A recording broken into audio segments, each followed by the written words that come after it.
Mais Dieu a choisi la croix. La prédication de la croix.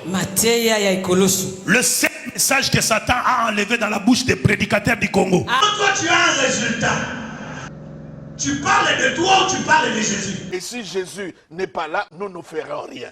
Lui, il est la tête et nous, nous sommes le corps. Donc, je donne cette base-là pour faire comprendre aux chrétiens, être dans une alliance, c'est quelque chose d'extraordinaire. Qui puise pour toi?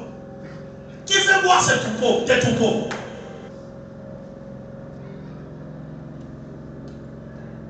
La grâce, c'est lorsque les résultats que tu as reposent sur l'œuvre et la personne de Jésus-Christ pour toi.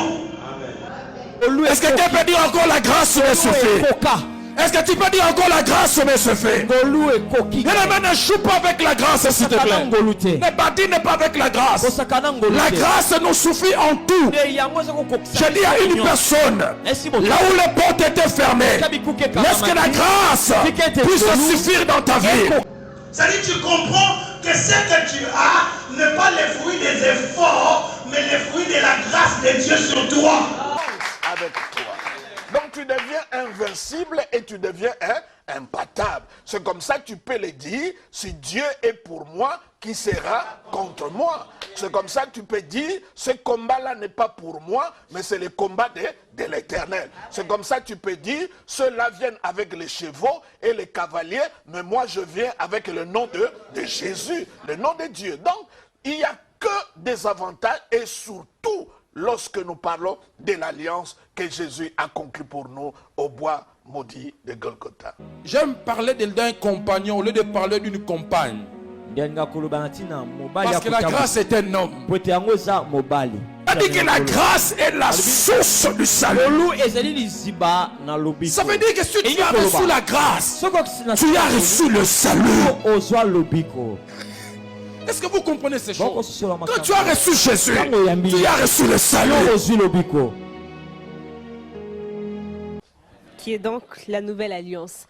Pasteur, chaque objet, chaque élément a toujours un principe qui le distingue des autres. Alors dites-nous, quelles sont les caractéristiques de la nouvelle alliance?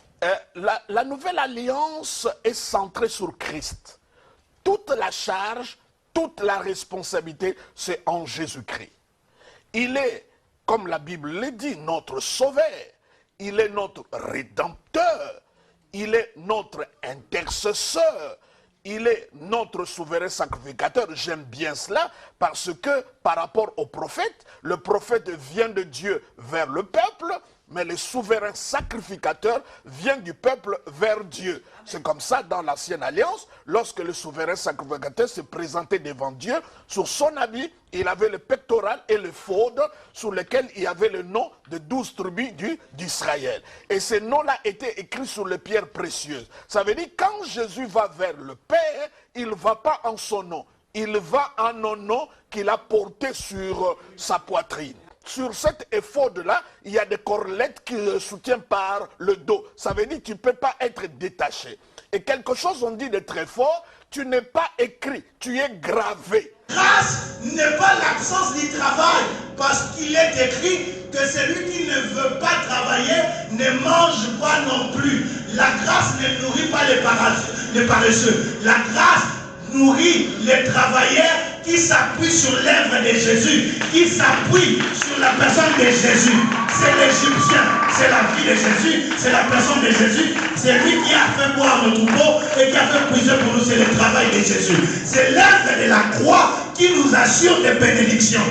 Paul dit, lui qui n'a pas épargné son fils, mais qui l'a livré pour nous tous, comment ne nous donnera-t-il pas toutes choses avec lui?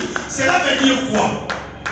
La certitude que Dieu nous donne toutes choses est fonction du sacrifice de Jésus. Aussi vrai que Jésus-Christ a été sacrifié, cela devient donc impossible que Dieu vous refuse un seul bien. Les lionceaux peuvent éprouver la disette, mais ceux qui espèrent en Dieu ne sont privés d'aucun bien.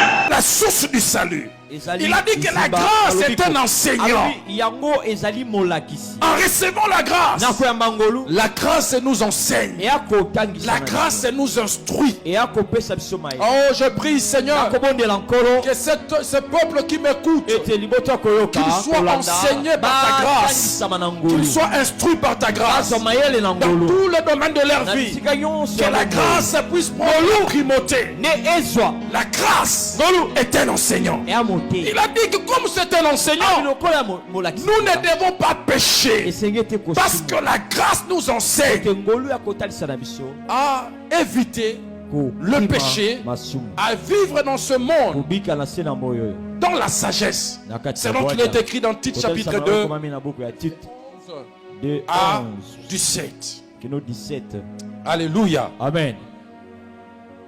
Le Christ lui accorde la bonté. Christ a tellement Jette les filets. Quand il jette les filets, il pêche. Il pêche et il est étonné. Après s'agenouille lui-même. Éloigne-toi de moi. Je suis un pécheur. C'est la bonté de Dieu qui a amené Pierre à reconnaître qu'il était pécheur. La loi était là, mais la loi ne le poussait pas à reconnaître. Mais quand la bonté vient, les cœurs se convertissent. Alléluia. Prostituées, mais elles ont reçu la grâce d'avoir des enfants. Je vois la grâce de Dieu arriver dans ta vie de manière catastrophique. Avant de voir sa puissance se manifester, tu dois voir sa folie. Sans la folie de la croix, tu ne peux pas avoir sa puissance. Et c'est cette folie-là qui déroute beaucoup de gens. C'est tellement insensé, incompréhensible que Dieu, pour sauver l'humanité, il a choisi la croix. C'est une folie. Dans toute sa puissance, il pouvait nous sauver par décret. Du haut des cieux, Dieu crie, vous êtes sauvés. On allait être sauvés. Dieu pouvait envoyer les gens des anges pour notre salut, mais Dieu a choisi la croix. La prédication de la croix. Le seul message que Satan a enlevé dans la bouche des prédicateurs du Congo. C'est la prédication de la croix. L'église ne se remplit pas parce que vous êtes bien organisé. C'est faux. L'église, l'homme de Dieu est caractérisé dans la puissance, par la qualité de son message. Il y a une porte d'entrée au monde de la puissance, au monde des miracles, au monde des guérisons. Il y a une porte d'entrée pour rencontrer Yoshua. Cette porte d'entrée, c'est la prédication de la croix. Qu'est-ce que la prédication de la croix? C'est le fait que vous croyez que celui qui t'a sauvé, il n'a pas utilisé un autre moyen que la croix. Qu'est-ce que la prédication de la croix? C'est le fait que vous croyez en dehors de celui qui est monté à la croix, personne d'autre.